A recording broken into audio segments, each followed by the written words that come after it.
Alright, may panonoorin na naman po tayo galing sa PH Update. Ito po ang title, nakatikim ng sermon, saksakan ng yabang mga senador, kamuna, fadulyon. Lumaki na ulo mo. Ito nga panoorin nga natin to mga kapatid kung trip nyo na may kasamang reaction video. Sabay-sabay po nating panoorin na galing po ito sa PH Update. Nasa description yan, i-play na po natin ito. But with respect to the restitution, I think that's a matter of public record already. Because that was already stated by Mr. Bernardo and he was allowed by the Secretary of Yes, Justice. earlier you were not forthright in answering that. Nung tinatanong ko, ang una mong sinabi, that's confidential. Now, nagsasabi ka, it is not confidential. So, paiba-iba ka ng position talaga. Hindi tayo magkakasundo. Mr. Chair, if Ito lang ang maganda kay Marcoleta, no? Hindi niya napapalusot itong mga nagsisinungaling. Hindi ko sinabing ito nagsisinungaling ha. Yung mga posibleng magsinungaling. Yan pala, yan pala. I'm not asking any questions anymore. No, I'm just raising the question to the Thank chairman, you, Mr. Chair. You cannot do that. Grabe ha. Get this out of the way, ano? Yusek Bernardo, naikwento ninyo na noong nagsisikay ng sanctuary, nagulat kayo na biglang sumulpot si General Nick Torre. Kindly explain to us kung ano yung circumstances. Yes po, Mr. Chair. When I was implicated po dito sa flood control, I immediately sought the advice po of the spiritual sector. I mean, lumapit po ako sa kanila, sa simbahan, at humingi po ako ng protection at sanctuary. Ngayon, nung humingi po ako ng sanctuary, after my first testimony po dito, nung nag-testify po ako nung, I think that was September 25, pagkaraan po noon, medyo naka-feel na po ako ng hindi maganda sa pakiramdam ko ay nagkaroon po ng problema ako sa security or sa family ko. So, isa pong kaibigan ang nagmalasakit sa akin na kumbaga lumapit po at dumirekta po sa isang religious, isang respected priest. Ngayon, nung lumapit po ako sa kanya at nakipag-usap po, ay nagkaroon po sila ng parang sinasabi tutulungan po ako sa isang safe house wherein I was invited and with my family po, sinama ko po doon sa safe house. Sa isang safe house po, sinama ko po yung 3 anak ko. At sinama ko pa nga po yung aking lawyer eh. Kasi gusto ko pong malaman talaga yung pinaka, ilalagay na ako sa safe house. So, during that time po, medyo nagkakaroon po ako ng takot at pati yung pamilya ko. So, pumunta po kami sa lugar na isang tinuro sa aming safe house. And during that time po, nung dumating po ako doon, ay of course, nandun po yung priest na kausap ko.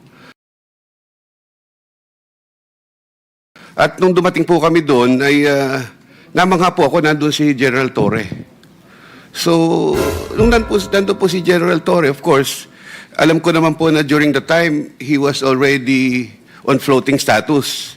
But he was still a 4-star general during the time. Kaya lamang wala na po siya sa role ng PNP. So, nakita ko nga po, may patrol pa doon sa labas ng safe house eh. Doon sa malayo po doon, hindi naman po malapit. So, sinama ko po yung aking 3 anak at kasama po yung aking abogado at kasama po yung priest. Nag-discuss po kami regarding security issues. Kasi po, yun lang naman po yung purpose ko eh, to secure my family and myself doon po sa lugar.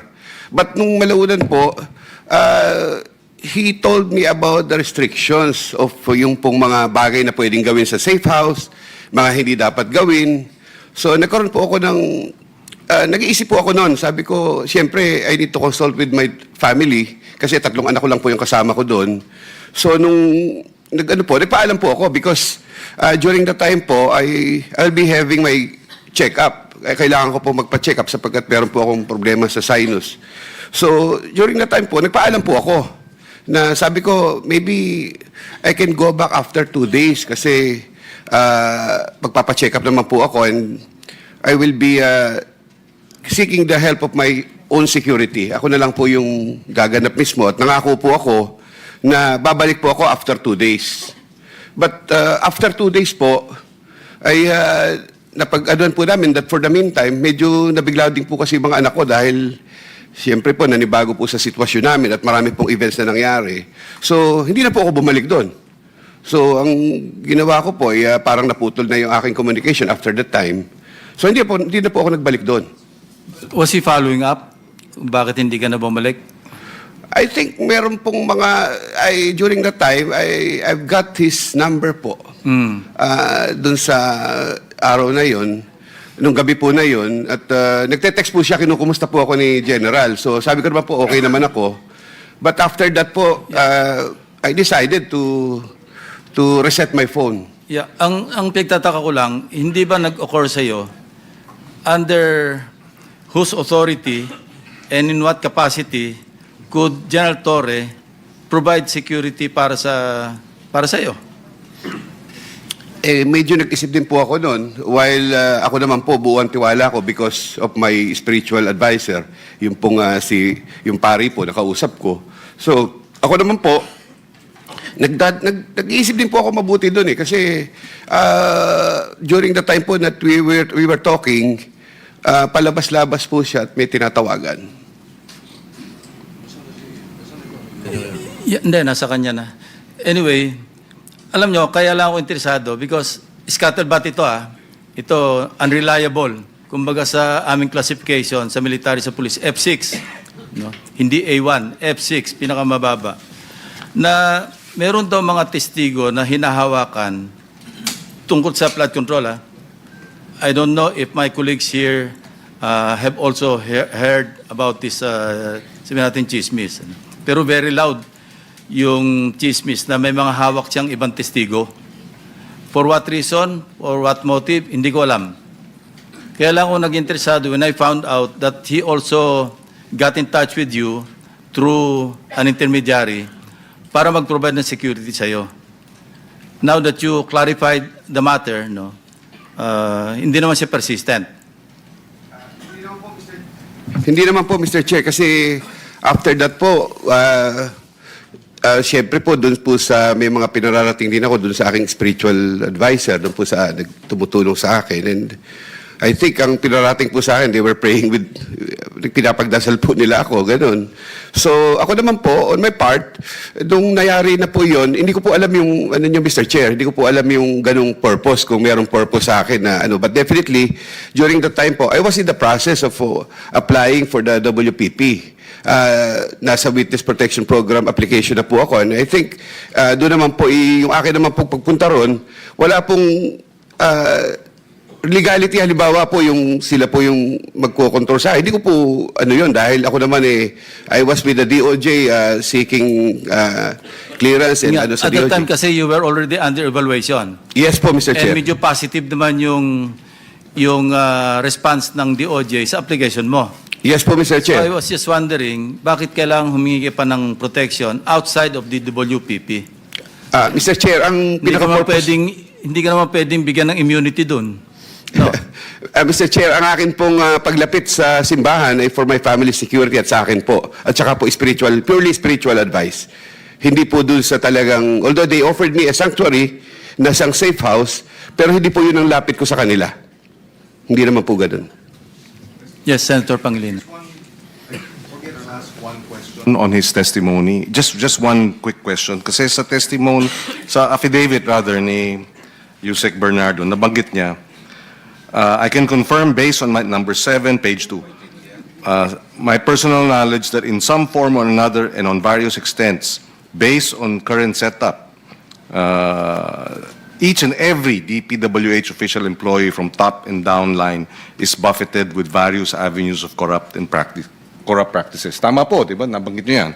Yes po, Mr. Chair. Tapos sabi po nyo, this is also true for several top officials of other departments or agencies such as DOF, DENR, DOH, DepEd, DA, DAR, DOTR, PCSO, Philippine Co. Tama po ba yun? Yes po, Mr. Chair. I mentioned that in my affidavit. Yes. So, ang tanong lang, basic tanong, marami pa ba dun sa mga nabanggit nyong mga ahensya, incumbent pa rin?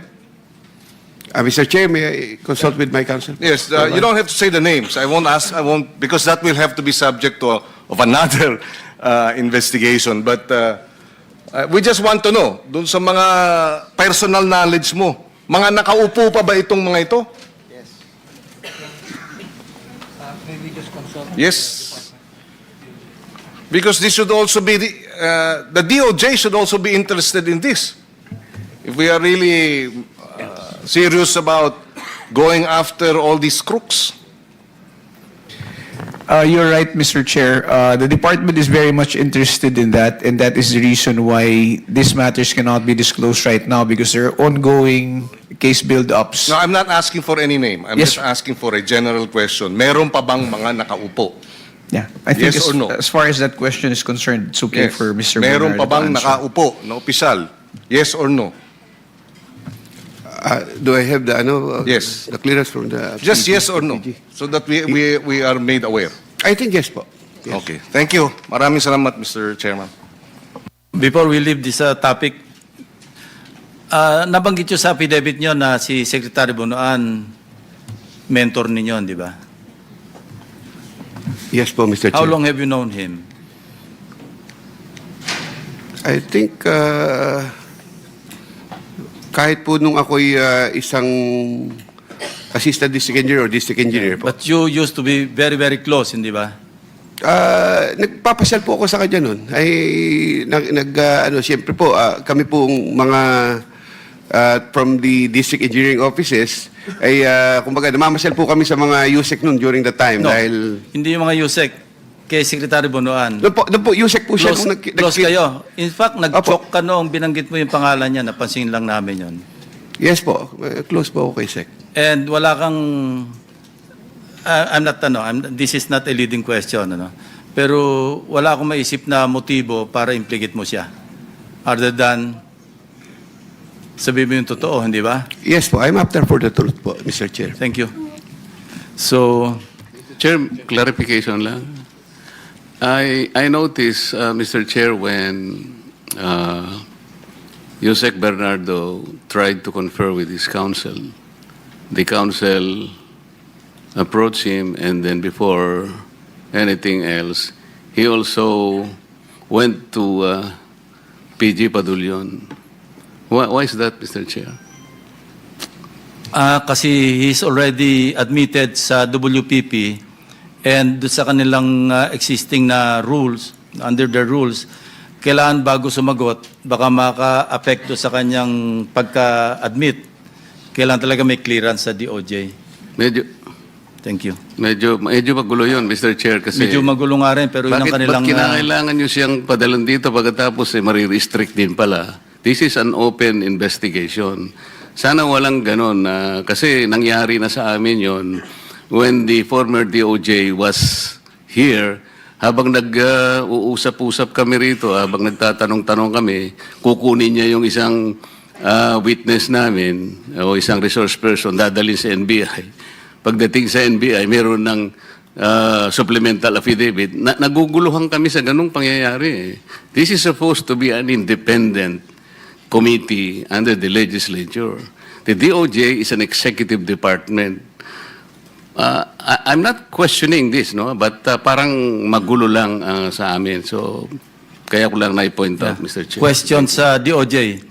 Under the WPP, law ba itong yung ganyan? Or sa inyo lang? Confidentiality, yes, Mr. Chair. The matter that pertains in confidentiality of the proceedings as well as the manner by which the witness was evaluated and how he was covered is confidential. That's the reason why it is being invoked by the witness, Mr. Chair, because like I said earlier, it is not because we want to restrict his testimony, but there is a law. The law itself So it provides is the law yes, that says so? yes, and it So- provides for penal sanctions. Okay. Mr. So Chair. to answer the question of the concern of Secretary or Senator Marcoleta, kailangan yamen yung law pala. No. that Chair. may be one of the suggestions since the committee is investigating this in aid of legislation, if that is considered a restriction in investigations like this, then maybe the law will have to be amended first. In the meantime, constrain kayo ng batas. Yes, Mr. Chair, we